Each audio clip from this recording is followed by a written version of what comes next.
എല്ലാവർക്കും പുതിയൊരു വീഡിയോയിലേക്ക് സ്വാഗതം. ഇന്നത്തെ വീഡിയോയിൽ നമ്മൾ നോക്കാൻ പോകുന്നത് ആഫ്റ്റർ എഫക്ട്സിൻ്റെ വർക്ക് സ്പേസിൻ്റെ ഒരു ബേസിക് ആയിട്ടുള്ളൊരു ഓവർവ്യൂ ആണ്. അപ്പോൾ നമ്മൾ ആഫ്റ്റർ എഫക്ട്സ് ഓപ്പൺ ചെയ്യുമ്പോൾ നമുക്ക് ഇങ്ങനെ ഒരു ഇൻ്റർഫേസ് ആയിരിക്കും വരുന്നത്. ഇത് കുറച്ച് കൺഫ്യൂസിംഗ് ആയിട്ട് തോന്നും, പക്ഷേ നമുക്ക് സിമ്പിളായിട്ട് ബേസിക് ആയിട്ടുള്ളൊരു ആനിമേഷൻ ചെയ്ത് നമുക്ക് ഓരോ പാനൽസും എന്താണെന്ന് മനസ്സിലാക്കാം. ഓക്കെ, അപ്പോൾ നമ്മുടെ പ്രൊജക്റ്റ് സ്റ്റാർട്ട് ചെയ്യുമ്പോഴത്തേക്കും നമ്മൾ പുതിയൊരു കോമ്പോസിഷൻ ക്രിയേറ്റ് ചെയ്യണം. കോമ്പോസിഷൻ എന്ന് പറയുന്നത് നമ്മുടെ പ്രീമിയർ പ്രോയിൽ നമ്മൾ സീക്വൻസ് ക്രിയേറ്റ് ചെയ്യുന്ന പോലെയാണ് ഇവിടെ നമ്മുടെ ആഫ്റ്റർ എഫക്ട്സിൽ നമ്മൾ കോമ്പോസിഷൻ ക്രിയേറ്റ് ചെയ്യുന്നത്. കോമ്പോസിഷൻ എന്ന് പറയുന്നത് ജസ്റ്റ് ലൈക്ക് ഒരു ഫോൾഡർ പോലെ അല്ലെങ്കിൽ ഒരു ഫയൽ പോലെയാണ് വർക്കാവുന്നത്. ഓക്കെ, അപ്പോൾ നമുക്ക് നമ്മുടെ കോമ്പോസിഷൻ ഓപ്പൺ ചെയ്യാം. അതിനായിട്ട് ഈ ഒരു ന്യൂ കോമ്പോസിഷൻ എന്ന് പറയുന്ന ഈ ഒരു ഏരിയയിൽ സെലക്ട് ചെയ്യാം. സെലക്ട് ചെയ്യുമ്പോഴത്തേക്ക് നമുക്ക് കോമ്പോസിഷൻ സെറ്റിങ്സ് എന്ന് പറഞ്ഞൊരു വിൻഡോ ഓപ്പൺ ആവുന്നതാണ്. നമുക്കിവിടെ കോമ്പോസിഷൻ്റെ നെയിം നമുക്കിവിടെ ചേഞ്ച് ചെയ്യാം. ഇവിടെ കോമ്പോസിഷൻ 1 എന്ന് തന്നെ ഞാൻ കൊടുക്കുന്നു. അതിനുശേഷം ബേസിക്കിൽ വന്നിട്ട് ഇവിടെ പ്രീസെറ്റ് ഞാനിവിടെ HD 9020x1080p 24 FPS കൊടുത്തിട്ടുണ്ട്. അതെന്ന് വെച്ചാൽ വിഡ്ത്ത് 9020 വരും, അതുപോലെ തന്നെ ഹൈറ്റ് 1080p പിക്സൽ വരും, അതുപോലെ തന്നെ ഫ്രെയിം റേറ്റ് 24 വരും. ഡ്യൂറേഷൻ 5 സെക്കൻഡ് കൊടുത്തിട്ടുണ്ട്. അതുപോലെ തന്നെ ബാക്ക്ഗ്രൗണ്ട് കളർ നമുക്കിവിടെ ബ്ലാക്ക് തന്നെ കൊടുത്തിട്ട് ഓക്കെ പ്രസ് ചെയ്യാം. ഓക്കെ, അപ്പോഴത്തേക്ക് നമ്മുടെ ഇതേയുടെ പ്രിവ്യൂ പാനലിൽ നമുക്കിവിടെ എനേബിൾ ആയിട്ടുണ്ട്. ഓക്കെ, ഇതാണ് നമ്മുടെ പ്രൊജക്റ്റ് പാനൽ എന്ന് പറയുന്നത്. ഇവിടെയാണ് നമുക്ക് ആവശ്യമായിട്ടുള്ള ഫയൽസ്, അതുപോലെ തന്നെ അസറ്റ്സ് കാര്യങ്ങളെല്ലാം നമ്മൾ ഇമ്പോർട്ട് ചെയ്യുന്നത്, അതുപോലെ തന്നെ ഓർഗനൈസ് ചെയ്ത് വയ്ക്കുന്നത്. ഓക്കെ, താഴെയായിട്ട് കാണുന്ന ഈ ഒരു ഏരിയയാണ് നമ്മുടെ ടൈം ലൈൻ എന്ന് പറയുന്നത്. ഇവിടെയാണ് നമ്മുടെ അനിമേഷൻ കാര്യങ്ങളെല്ലാം നടക്കുന്നത്. നമ്മുടെ കീ ഫ്രെയിമിങ്, അതുപോലെ തന്നെ ലെയേഴ്സ് അഡ്ജസ്റ്റ് ചെയ്യുന്നത് കാര്യങ്ങളെല്ലാം ഇവിടെയാണ് നടക്കുന്നത്. അതുപോലെ തന്നെ നമുക്ക് ടോപ്പിലായിട്ട് ഈ ഒരു ഏരിയയിലായിട്ട് നമുക്ക് കുറച്ച് ടൂൾസ് അവൈലബിൾ ആയിട്ടുണ്ട്. Hand tool, text tool, pen tool, അതുപോലെ തന്നെ കുറച്ച് ടൂൾസ് നമുക്കിവിടെ അവൈലബിൾ ആയിട്ടുണ്ട്. ഇവിടെ നമുക്ക് റൈറ്റ് സൈഡിൽ ഒരുപാട് വിൻഡോസ് നമുക്ക് അവൈലബിൾ ആയിട്ടുണ്ട്. നമുക്കിതിൽ യൂസ്ഫുൾ ആയിട്ടുള്ള ഒന്നാണ് നമ്മുടെ എഫക്ട്സ് ആൻഡ് പ്രീസെറ്റ് എന്ന് പറയുന്നത്. നമ്മുടെ ആഫ്റ്റർ എഫക്ട്സ് എന്ന് പറയുമ്പോൾ തന്നെ നമ്മൾ എഫക്ട്സ് ആണ് കൂടുതലായിട്ട് യൂസ് ചെയ്യുന്നത്. അപ്പോൾ അതിലേക്ക് ആവശ്യമായിട്ടുള്ള ഒരുപാട് എഫക്ട്സ് നമുക്കിവിടെ അവൈലബിൾ ആയിട്ടുണ്ട്. അതുപോലെ തന്നെ അലൈൻ പാനലുണ്ട്. എലമെൻറ്റ്സ് നമുക്ക് അലൈൻ ചെയ്യാനായിട്ട് ഈ ഒരു അലൈൻ പാനൽ യൂസ് ചെയ്യാം. അതുപോലെ ഒരുപാട് പാനൽസ് നമുക്കിവിടെ അവൈലബിൾ ആയിട്ടുണ്ട്. ഓക്കെ, അതുപോലെ തന്നെ നമ്മുടെ വർക്ക് സ്പേസ് ഇങ്ങനെ അല്ലെങ്കിൽ നമുക്ക് ഇതേ ടോപ്പിൽ വന്നിട്ട് വിൻഡോ എന്ന് പറയുന്ന ഈ ഒരു ഓപ്ഷനിൽ വന്നിട്ട് വർക്ക് സ്പേസിൽ ഡിഫോൾട്ട് കൊടുക്കാം. അതുപോലെ തന്നെ നമുക്ക് ഡിഫറെൻറ്റ് ടൈപ്സ് ഓഫ് വർക്കിന് യൂസ്ഫുൾ ആയിട്ടുള്ള രീതിയിൽ നമുക്ക് നമ്മുടെ വർക്ക് സ്പേസ് നമുക്ക് അറേഞ്ച് ചെയ്യുന്നതാണ്. ഈ എല്ലാ പാനൽസും നമുക്ക് കസ്റ്റമൈസ് ആയിട്ട് അറേഞ്ച് ചെയ്യാവുന്നതാണ്. ഓക്കെ, സിമ്പിളായിട്ട് നമ്മുടെ ഫയൽസ് ഇമ്പോർട്ട് ചെയ്യാനായിട്ട് ജസ്റ്റ് ഫോൾഡറിൽ നിന്ന് ഡ്രാഗ് ആൻഡ് ഡ്രോപ്പ് ചെയ്ത് നമ്മുടെ ഈ ഒരു പ്രൊജക്റ്റ് പാനലിലേക്ക് നമുക്ക് നമ്മുടെ ഫയൽസ് ഇമ്പോർട്ട് ചെയ്യാവുന്നതാണ്. നമ്മുടെ ഫയൽസ് നമുക്കിവിടെ വന്നിട്ടുണ്ട്.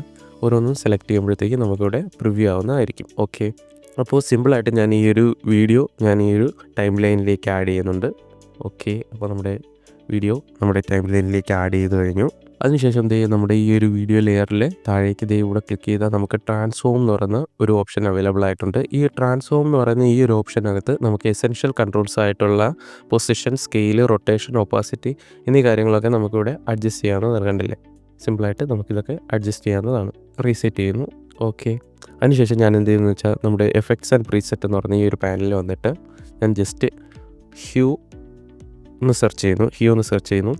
അപ്പോൾ നമ്മുടെ കളർ കറക്ഷൻ എന്ന് പറയുന്ന ഈ ഒരു ഫോൾഡറിനകത്ത് ഹ്യൂ ആൻഡ് സാച്ചുറേഷൻ എന്ന് പറയുന്ന ഒരു എഫക്റ്റ് നമുക്ക് അവൈലബിൾ ആയിട്ടുണ്ട്. ഈ ഒരു എഫക്റ്റ് ഞാൻ നമ്മുടെ വീഡിയോയിലേക്ക് ആഡ് ചെയ്യുന്നു. ഓക്കെ, അതിനുശേഷം നമ്മുടെ എഫക്ട്സ് കൺട്രോൾ എന്ന് പറഞ്ഞ ഈ ഒരു പാനലിൽ വന്നിട്ട് ഹ്യൂ സാച്ചുറേഷൻ എന്ന് പറഞ്ഞ ഈ ഒരു എഫക്റ്റിൻ്റെ മാസ്റ്റർ സാച്ചുറേഷൻ്റെ വാല്യൂ ഞാൻ മിനിമം ആക്കി കൊടുക്കുന്നു. ഓക്കെ, അപ്പോൾ കണ്ടില്ലേ നമ്മുടെ വീഡിയോ സിമ്പിളായിട്ട് ഒരു ബ്ലാക്ക് ആൻഡ് വൈറ്റ് ആയിട്ട് മാറിയിട്ടുണ്ട്. ഓക്കെ, അതിനുശേഷം ഞാൻ ഈ ഒരു ഏരിയയിൽ ക്ലിക്ക് ചെയ്ത് നമ്മുടെ പ്രൊജക്റ്റ് പാനലിലേക്ക് തിരിച്ചു വരുന്നു. അതിനുശേഷം ഞാൻ എന്ത് ചെയ്യുന്നു, ഈ ഒരു ആഫ്റ്റർ എഫക്ട്സിൻ്റെ ലോഗോ ഞാൻ ടോപ്പിലേക്ക് ആഡ് ചെയ്യുന്നു. ഓക്കെ, അപ്പോൾ നമ്മുടെ വീഡിയോ ലെയറിന് മുകളിലായിട്ട് നമ്മുടെ ഈ ഒരു ആഫ്റ്റർ എഫക്ട്സിൻ്റെ ലെയർ വന്നിട്ടുണ്ട്. ഓക്കെ, അതിനുശേഷം ഞാൻ എന്ത് ചെയ്യുന്നു, ഞാൻ ഈ ഒരു ആഫ്റ്റർ എഫക്ട്സിൻ്റെ ലെയർ സെലക്ട് ചെയ്തതിന് ശേഷം എസ് പ്രസ് ചെയ്യുമ്പോഴത്തേക്കും നമുക്ക് ആഫ്റ്റർ എഫക്ട്സിൻ്റെ ആ ഒരു ലോഗോ ലെയറിൻ്റെ സ്കെയിൽ പ്രോപ്പർട്ടി നമുക്കിവിടെ എനേബിൾ ആയിട്ടുണ്ട്. ഓക്കെ, അതിനുശേഷം നമുക്ക് ഈ ഒരു വാല്യൂസ് ഡിക്രീസ് ചെയ്ത് കൊടുക്കുമ്പോഴത്തേക്കും നമുക്ക് ആ ഒരു ലോഗോ നമുക്ക് ചെറുതായിട്ട് വരുന്നതായിരിക്കും. ഓക്കെ, ഞാനിവിടെ വാല്യൂ 50 കൊടുക്കുന്നുണ്ട്. ഓക്കെ, അപ്പോൾ നമ്മുടെ ലോഗോ സ്കെയിൽ ചെയ്ത് വെച്ചിട്ടുണ്ട്. ഓക്കെ, അടുത്തായിട്ട് ഞാൻ സിമ്പിളായിട്ടൊരു ആനിമേഷൻ കൊടുക്കാനായിട്ടാണ് പോകുന്നത്.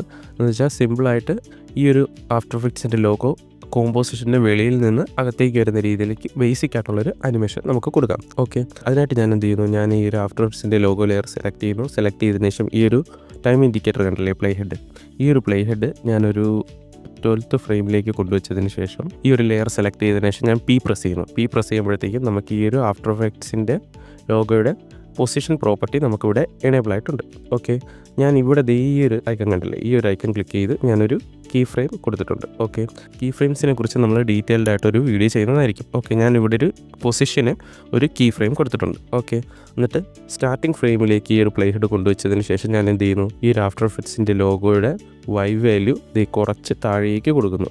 കണ്ടില്ലേ, ഇപ്പോൾ നമ്മുടെ ആഫ്റ്റർ എഫക്ട്സിൻ്റെ ലോഗോ വെളിയിലേക്ക് പോയിട്ടുണ്ട്. ഓക്കെ, അതിനുശേഷം ഞാനൊന്ന് പ്ലേ ചെയ്ത് നോക്കുമ്പോഴത്തേക്കും കണ്ടല്ലേ, നമ്മുടെ ഈ ആഫ്റ്റർ എഫക്ട്സിൻ്റെ ലോഗോ വെളിയിൽ നിന്ന് അകത്തേക്ക് വരുന്ന രീതിയിലേക്ക് നമ്മളൊരു ബേസിക് ആയിട്ടുള്ളൊരു അനിമേഷൻ കൊടുത്തിട്ടുണ്ട്. ഓക്കെ, നമുക്ക് ഈ ഒരു അനിമേഷൻ കുറച്ചുകൂടെ സ്പീഡായിട്ട് വരണമെങ്കിൽ നമ്മൾ എന്ത് ചെയ്യണം, ഈ ഒരു കീ ഫ്രെയിം സെലക്ട് ചെയ്തിട്ട് ഈ ഒരു കീ ഫ്രെയിം കുറച്ചുകൂടെ അടുത്തേക്ക് കൊണ്ടുവരുമ്പോഴത്തേക്കും നമ്മുടെ ഈ ഒരു അനിമേഷൻ കുറച്ചുകൂടെ സ്പീഡായിട്ട് വരുന്നതായിരിക്കും.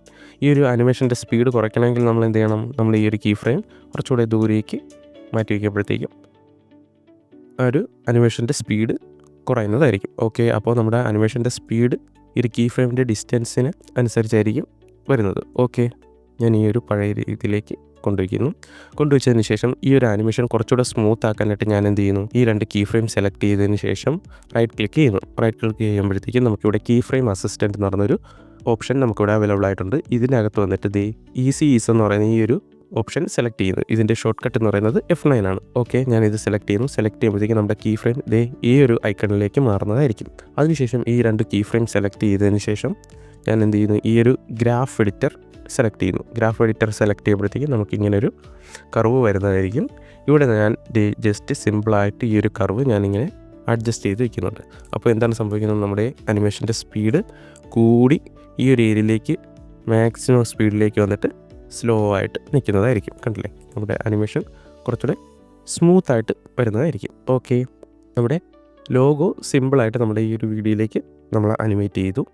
അടുത്തായിട്ട് നമുക്ക് ഇവിടെ ചെറുതായിട്ടൊരു ടെക്സ്റ്റ് ആഡ് ചെയ്യാം. അതിനായിട്ട് നമ്മൾ എന്ത് ചെയ്യുന്നു, ടോപ്പിൽ വന്നിട്ട് ഇവിടെ ഒരു ടൈപ്പ് ടൂൾ സെലക്ട് ചെയ്തതിന് ശേഷം നമ്മുടെ ഈ ഒരു പ്രിവ്യൂ പാനലിലേക്ക് വന്നിട്ട് പ്രസ് ചെയ്തിട്ട് നമ്മൾ ആഫ്റ്റർ എഫക്ട്സ് എന്ന് ടൈപ്പ് ചെയ്യുന്നു. ഓക്കെ, ഇപ്പോൾ നമുക്ക് ടെക്സ്റ്റ് വന്നിട്ടുണ്ട്. ടെക്സ്റ്റിൻ്റെ സൈസ് വലുതായിട്ടാണ് വന്നിരിക്കുന്നത്. ഞാൻ എന്ത് ചെയ്യുന്നു, ഈ ഒരു ടെക്സ്റ്റ് സെലക്ട് ചെയ്തതിന് ശേഷം റൈറ്റ് സൈഡിൽ ക്യാരക്ടർ എന്ന് പറയുന്ന ഈ ഒരു വിൻഡോയിലേക്ക് വന്നതിന് ശേഷം നമുക്ക് ഇവിടെ നമ്മുടെ ടെക്സ്റ്റിൻ്റെ ഫോണ്ട് നമുക്കിവിടെ ഡിഫറെൻ്റ് ആയിട്ടുള്ളൊരു ഫോണ്ട് സെലക്ട് ചെയ്യാവുന്നതാണ്.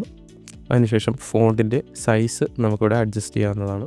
അതിനുശേഷം അലൈൻ എന്ന് പറയുന്ന ഈ ഒരു ഏരിയയിലേക്ക് വന്നിട്ട് ഈ ഒരു വിൻഡോയിലേക്ക് വന്നിട്ട് നമുക്ക് നമ്മുടെ ഈ ഒരു ടെക്സ്റ്റ് നമുക്ക് സെൻറ്ററിലേക്ക് ആഡ് ചെയ്ത് വയ്ക്കാവുന്നതാണ്. സൈസ് വീണ്ടും ഒന്ന് കുറച്ച് കൊടുക്കുന്നുണ്ട്, ഈ ഒരു ഫോണ്ട് ചേഞ്ച് ചെയ്ത് കൊടുക്കുന്നുണ്ട്. ഓക്കെ, ഇപ്പോൾ ആഫ്റ്റർ എഫക്ട്സിൻ്റെ ടെക്സ്റ്റ് നമുക്ക് ഈ ഒരു ലോഗോ വന്ന് നിന്നതിന് ശേഷം നമുക്ക് വിസിബിൾ ആയാൽ മതി. സോ നമുക്ക് ആ ഒരു ടെക്സ്റ്റ് ലെയർ സിമ്പിളായിട്ട് ഒരു ഒപ്പാസിറ്റി ആനിമേഷൻ കൊടുക്കാം. സോ അതിനായിട്ട് ഞാൻ എന്ത് ചെയ്യുന്നു, നമ്മുടെ ടെക്സ്റ്റ് ലെയർ സെലക്ട് ചെയ്തതിന് ശേഷം T പ്രസ് ചെയ്തതിന് ശേഷം ഈ ഒരു ഏരിയയിലാണ് നമ്മുടെ ഈ ഒരു ലോഗോ വന്ന് നിൽക്കുന്നത്. ഓക്കെ, ആ ഒരു ഏരിയയിൽ വന്നിട്ട് ഈ ഒരു പ്ലേ ഹെഡ് കൊണ്ടുവച്ചതിന് ശേഷം അവിടെ വന്നിട്ട് ഞാൻ എന്ത് ചെയ്യുന്നു, ഈ ഒരു ഒപ്പാസിറ്റിക്ക് ഇവിടെ ഒരു കീ ഫ്രെയിം കൊടുക്കുന്നു. അതിനുശേഷം കുറച്ച് ഈ ഒരു ഏരിയയിലേക്ക് വന്നിട്ട് ഒപ്പാസിറ്റിയുടെ വാല്യൂ ഞാൻ 0 കൊടുക്കുന്നു. ഓക്കെ, ഇപ്പോൾ കണ്ടില്ലേ, ആ ഒരു ലോഗോ വന്നതിന് ശേഷം മാത്രം ആ ഒരു ടെക്സ്റ്റ് നമുക്ക് ഇവിടെ വിസിബിൾ ആകുന്നുണ്ട്. ഓക്കെ, അടുത്തായിട്ട് ഈ ടെക്സ്റ്റിന് കുറച്ചുകൂടി ഒരു വൈബ്രൻ്റ് ആയിട്ടുള്ള ഒരു എഫക്റ്റ് കിട്ടാനായിട്ട് നമുക്ക് എഫക്ട്സ് ആൻഡ് പ്രീസെറ്റ് പാനലിൽ പോയിട്ട് ഗ്ലോ ഒന്ന് സെർച്ച് ചെയ്യുമ്പോൾ നമുക്കിവിടെ ഒരു ഗ്ലോവിൻ്റെ ഒരു പ്രീസെറ്റ് നമുക്കിവിടെ അവൈലബിൾ ആയിട്ടുണ്ട്. ഇത് ഞാൻ ടെക്സ്റ്റ് ലെയറിലേക്ക് ആഡ് ചെയ്തതിനു ശേഷം എഫക്ട്സ് കൺട്രോൾ എന്ന് പറയുന്ന ഈ ഒരു പാനലിലേക്ക് വന്നിട്ട് നമുക്ക് ഈ ഒരു ഗ്ലോവിൻ്റെ ത്രെഷോൾഡ് അതുപോലെ തന്നെ ഗ്ലോവിൻ്റെ ഇൻറ്റൻസിറ്റി കാര്യങ്ങളെല്ലാം നമുക്കിവിടെ അഡ്ജസ്റ്റ് ചെയ്യാവുന്നതാണ്. കണ്ടില്ലേ, ടെക്സ്റ്റിൻ്റെ ഗ്ലോ എഫക്റ്റൊക്കെ നമുക്കിവിടെ അഡ്ജസ്റ്റ് ചെയ്യാവുന്നതാണ്. ഓക്കെ, കണ്ടില്ലേ, ആഫ്റ്റർ എഫക്ട്സിൻ്റെ ലോഗോ വരുന്നു. അതിനുശേഷം ടെക്സ്റ്റ് നമുക്ക് വേണമെങ്കിൽ ഈ ഒരു ആഫ്റ്റർ എഫക്ട്സിൻ്റെ ലോഗോ കുറച്ചുകൂടെ മുകളിലേക്ക് വരുന്ന രീതിയിലേക്ക് മാറ്റാം. അതിനായിട്ട് ഞാൻ എന്ത് ചെയ്യുന്നു, ഞാൻ ഈ ഒരു ലോഗോ ലെയർ സെലക്ട് ചെയ്തതിന് ശേഷം യു പ്രസ് ചെയ്യുമ്പോഴത്തേക്കും നമുക്ക് ആ ഒരു കീ ഫ്രെയിംസ് നമുക്കിവിടെ കാണാവുന്നതാണ്. ഞാൻ ഈ ഒരു രണ്ടാമത്തെ കീ ഫ്രെയിം സെലക്ട് ചെയ്തതിന് ശേഷം ഈ ഒരു ആഫ്റ്റർ എഫക്ട്സിൻ്റെ ലോഗോ കുറച്ചുകൂടെ മുകളിലേക്ക് അഡ്ജസ്റ്റ് ചെയ്തിരിക്കുന്നു. കണ്ടില്ലേ, കുറച്ചുകൂടെ മുകളിലേക്ക് വരുന്നതായിരിക്കും. അതുപോലെ തന്നെ നമുക്ക് ഈ ഒരു ടെക്സ്റ്റിൻ്റെ ലെയർ സെലക്ട് ചെയ്തതിന് ശേഷം പൊസിഷൻ നമുക്ക് കുറച്ചുകൂടെ മുകളിലേക്ക് ആഡ് ചെയ്യാവുന്നതാണ്. ഓക്കെ, അപ്പോൾ നമ്മൾ ബേസിക് ആയിട്ടുള്ളൊരു സിമ്പിളായിട്ടുള്ളൊരു ആനിമേഷൻ നമ്മളിവിടെ ക്രിയേറ്റ് ചെയ്ത് കഴിഞ്ഞു. ഓക്കെ, അടുത്തായിട്ട് നമുക്ക് ഈ ഒരു ആനിമേഷൻ നമുക്ക് എക്സ്പോർട്ട് ചെയ്യാനായിട്ട് നമുക്ക് ഈ ഫയലിൽ വന്നിട്ട് export add to render queue ഉണ്ട്. അതുപോലെ തന്നെ നമുക്ക് മീഡിയ കോഡർ യൂസ് ചെയ്തും നമുക്ക് ഈ ഒരു ഫയൽ നമുക്ക് എക്സ്പോർട്ട് ചെയ്യാവുന്നതാണ്. ആഡ് ടു റെൻഡർ ക്യൂ കൊടുത്തതിന് ശേഷം നമുക്ക് ആവശ്യമായിട്ടുള്ള സെറ്റിങ്സ് എല്ലാം നമ്മളിവിടെ കൊടുത്തതിന് ശേഷം നമുക്ക് എവിടെയാണോ നമ്മുടെ ഔട്ട്പുട്ട് ഫയൽ വരേണ്ടത് ആ ഒരു ഏരിയ നമ്മൾ സെലക്ട് ചെയ്തതിന് ശേഷം നമ്മൾ റെൻഡർ കൊടുത്താൽ നമ്മുടെ ഈ ഒരു ഫയൽ നമുക്ക് റെൻഡറായിട്ട് കിട്ടുന്നതായിരിക്കും. ഈ ഒരു ഫയൽ സൈസ് വളരെ കുറഞ്ഞ രീതിയിൽ നമുക്ക് കിട്ടണമെങ്കിൽ മീഡിയ എൻകോഡർ വഴി നമുക്ക് സിമ്പിളായിട്ട് എക്സ്പോർട്ട് ചെയ്ത് ആ ഫയലിൻ്റെ സൈസ് നമുക്ക് അഡ്ജസ്റ്റ് ചെയ്യാവുന്നതാണ്. ഓക്കെ, ഇതൊക്കെയാണ് നമ്മൾ ബേസിക് ആയിട്ടുള്ള ഈ ഒരു വീഡിയോയിൽ നമ്മൾ കവർ ചെയ്തത്. അടുത്തടുത്ത വീഡിയോയിൽ കുറച്ചുകൂടെ ഡീറ്റെയിൽഡ് ആയിട്ടുള്ള കാര്യങ്ങൾ നമുക്ക് ചെയ്യാവുന്നതാണ്. ഓക്കെ.